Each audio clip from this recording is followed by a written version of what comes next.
Bueno, las medidas de coerción son instrumentos legales que restringen los derechos personales o patrimoniales de una persona sujeta a una investigación penal.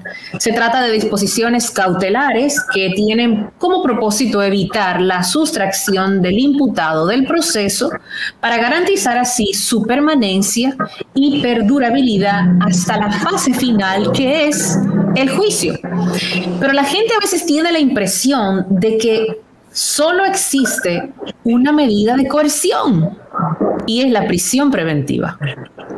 Vamos a hablar sobre este tema y para esto recibimos al importante y reconocido abogado Félix Porte, que está con nosotros y a quien damos la bienvenida. Bienvenido, Félix, a Esto No Tiene Nombre.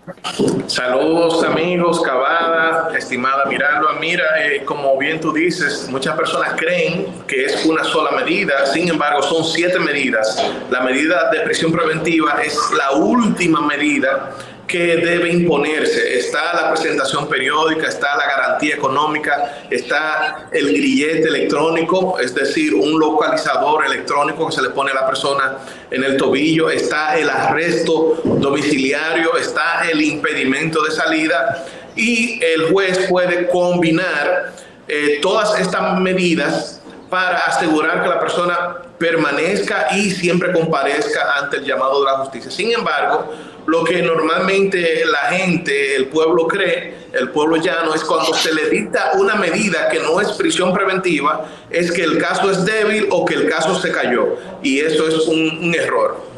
Ya. ¿En dónde radica ese error de percepción del pueblo? Yo siento personalmente, y siempre he defendido que la norma es la libertad.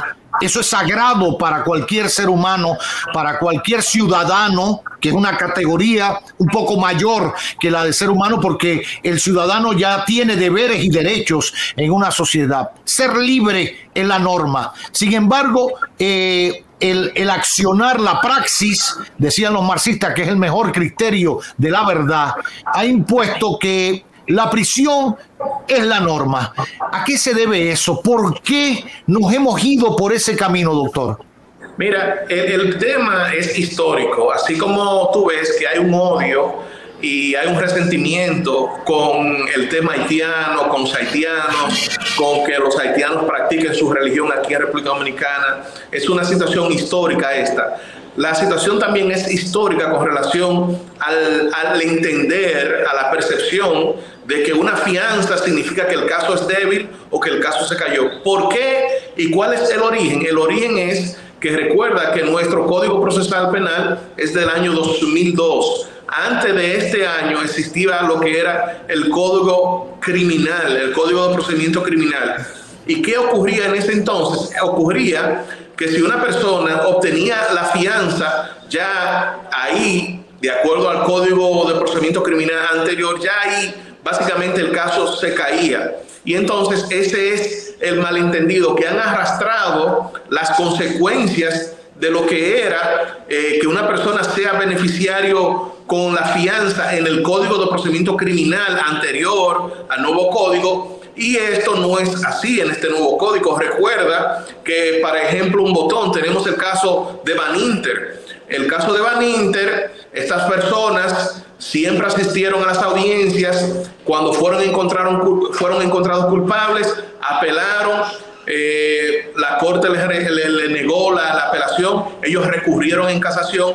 Y luego de que la Suprema Corte de Justicia ratificara la condena de primer grado, es decir, la condena de 10 años, entonces fue que un juez de la pena ordenó, ¿verdad?, que esta persona cumplieran los 10 años de prisión que fueron impuestos tal vez 2 años antes.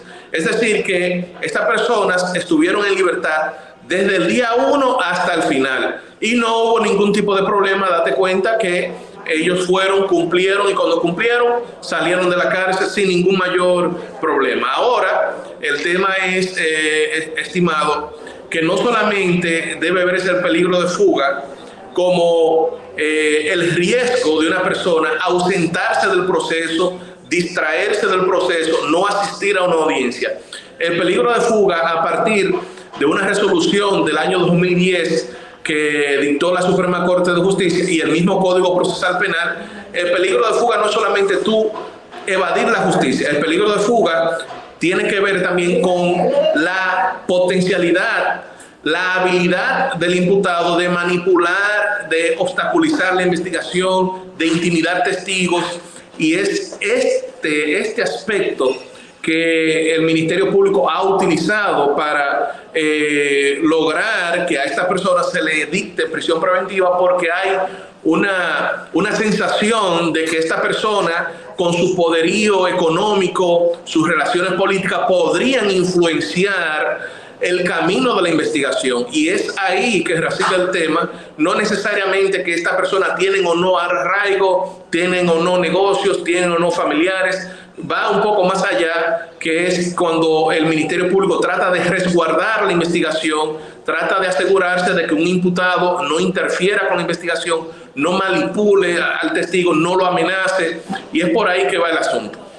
Ahora, una pregunta, porque usted no quería entrar en ningún expediente en particular, está en todo su derecho de no responder, pero después de 2 años y medio investigándose un caso o un expediente, 2 años y medio, no estamos hablando de que empezaron ayer, 2 años y medio investigando un expediente, ¿se puede pensar que al cabo de 2 años y medio de investigación, donde hay cerca de 20 imputados, puede haber 2 personas que traten de desaparecer un papelito o traten de fugarse cuando han informado durante 2 años y medio, sabiéndose investigado, que salen del país, que vuelven a entrar? ¿Por qué pesa la prisión en ese caso? Mira, date cuenta, estimado Roberto, que por ejemplo, otro botón, date cuenta de la forma en que el señor Ángel Locuar se pronunciaba, negaba los hechos, decía que no era así, que era, incluso demandó a la PEPCA, estaba apoderado del Tribunal Superior Administrativo, y después que a él se le notificó la solicitud de medida de coerción, date cuenta que el día que él se entregó fuera de la Procuraduría, él mantuvo el mismo discurso de que es una persecución, de que no es así, pero luego de ver el expediente, entonces él cambió su discurso, admitió sus responsabilidades, admitió los hechos, y ya la cuestión ahí. Por eso es el ejemplo que yo quiero hacerte ver, que una cosa es antes de que se le presentaron la medida de coerción, antes de la arresto y después, y es esa la parte que yo entiendo que el juez que impuso esta medida de coerción no vio que ellos se van a ausentar. Yo no creo que en alguna cabeza quepa de que el señor José Ramón Peralta vaya a irse a China y no volver más, que el señor Donald Guerrero vaya a irse a otro país y no vaya a volver más, porque ellos tienen intereses, ¿verdad?, económicos, tienen sus familiares, que yo entiendo que para mí los familiares es el mayor arraigo de una persona, y obviamente tienen inmuebles, tienen un sinnúmero de cosas que son las razones por las cuales tú y yo y Miralba y todos sabemos que en realidad ellos no presentan un peligro de fuga en sentido estricto, ¿verdad?, de la palabra, peligro de fuga en sentido estricto. Ahora, el otro aspecto que es que el Ministerio Público resaltó en la medida es que encontraron documentos de la investigación que ellos nunca debieron tener, que existe tal vez la posibilidad de que ellos interfieran con la investigación, que es ahora, que en realidad ya el Ministerio Público tiene un plazo de 18 meses para culminar, y es yo creo, el punto medular que sus abogados, o sea, los abogados de estas 2 personas, tendrán que discutir en la Corte cuando apelen, que imagino que van a apelar, para ver si la Corte tiene el criterio de que ellos en realidad no son un riesgo para la investigación. Esa es la parte. No es en sentido estricto de la palabra el peligro de fuga, de que ellos vayan a ausentarse, es si ellos representan o no un peligro para la investigación. Bueno, le compro más o menos el argumento, doctor, en el sentido de que puedan aparecer otros documentos. Ahora, yo le digo una cosa, si Donald Guerrero y José Ramón Peralta hubiesen seguido el camino del resto de los 18 imputados que estaban en ese expediente y hubiesen aceptado cierta responsabilidad, hubiesen estado en su casa, no importaba el documento que tenían en ese momento que no tenía el Ministerio Público, la cosa cambiaría. Entonces, yo creo que no es tanto, porque incluso los que asumieron la responsabilidad, habrá que probar eso. El Ministerio Público tiene que ver cómo prueba eso, porque una cosa es que yo diga que yo soy el responsable de tumbar la Torre Eiffel con tal de salvar mi pellejo, y otra cosa es que se demuestre que yo tumbé la Torre Eiffel. Entonces, tú tienes razón ahí, Cavada, porque mira, hay algo que tal vez tú no has tomado en cuenta porque no eres abogado, pero es importante resaltar que la declaración de un imputado, la admisión de los hechos de un imputado, eso no es prueba en derecho. En nuestro Código Procesal Penal, eso no tiene ningún tipo de valor probatorio. O sea que yo puedo decir lo que yo quiera, pero eso no tiene jurídicamente un valor para condenarme. Probatorio no.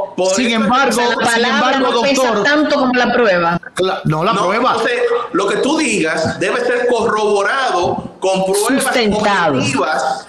Exactamente, no necesariamente se te va a condenar por la admisión de los hechos. Por eso es que en un momento, cuando hubo una desaparición de una persona, de una niña, la persona está desaparecida, no encontraban el cadáver, la persona admitió los hechos. Pero el hecho de que ese asesino haya dicho que ha admitido los hechos, un régimen en Estados Unidos, hay que buscar el cuerpo, buscar restos de que demuestren y demuestran de que en verdad hubo una acción de esta persona.